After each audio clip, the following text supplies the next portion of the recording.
1 अगस्त से प्रदेश में प्रॉपर्टी खरीदना महंगा हो जाएगा। इसकी वजह यह है कि सरकार ने 1.25 साल तक कलेक्टर रेट में सालाना बढ़ोतरी के फैसले को 2 बड़े चुनाव के चलते रोका हुआ था।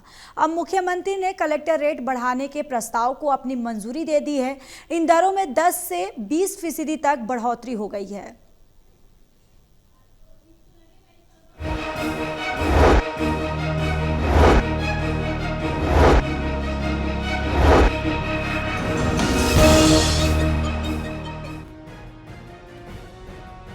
कोई भी सरकार हो, जनता जनार्दन को हमेशा खुश रखना चाहती है। चुनाव सिर पर हो तो हर ओर से खुश रखना चाहती है।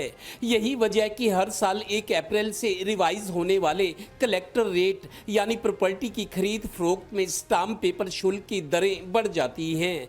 पर 1.25 साल से प्रदेश सरकार ने इस मसले को होल्ड पर रखा हुआ था। पिछले साल मई में लोकसभा चुनाव होने थे तो अक्टूबर में विधानसभा चुनाव। सरकार जनता जनार्दन को अपना जन कल्याणकारी चेहरा दिखाना चाहती थी। अब 2 दिन बाद 1 अगस्त से नए कलेक्टर रेट लागू हो रहे हैं। ऊपर से आदेश आ गए हैं। देखिए, सरकार की तरफ से कल दिनांक 29/7 को हमारे पास आदेश आए हैं और उसमें सरकार की तरफ से रैशनलाइज कलेक्टर रेट बढ़ाने के लिए कहा गया है। किसी क्षेत्र में मार्केट रेट से कलेक्टर रेट कम है तो जो डिफरेंशिएट है उसको पूरा करने के लिए कहा गया है। कहीं 10% बढ़े हैं तो कहीं 20% बढ़े हैं।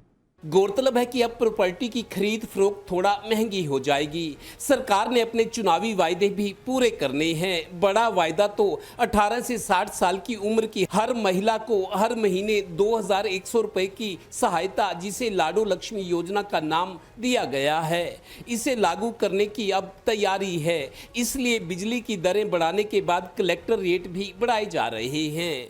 12 रेट बनाने के बारे में जो बात हुई है जी, कि अब सरकार का पहले जो कैंसिल हुआ था रेट बनाने के लिए, वो कुछ इलेक्शन की वजह रही है या कुछ और थोड़ा बहुत सामाजिक तौर पे जो इलेक्शन का ही था वैसे वो मेन मुद्दा, उस टाइम नहीं बढ़ पाए। लेकिन अब आसार हैं कि 10 से 20% रेट बढ़ाए जाएंगे और जिसमें पब्लिक को थोड़ी बहुत असुविधा हो सकती है रेट बढ़ने से। गौरतलब है कि हर साल रिवीजन से पहले जिले का कलेक्टर आम लोगों की राय लेता है, फिर अपनी रिपोर्ट मुख्यालय भेजता है।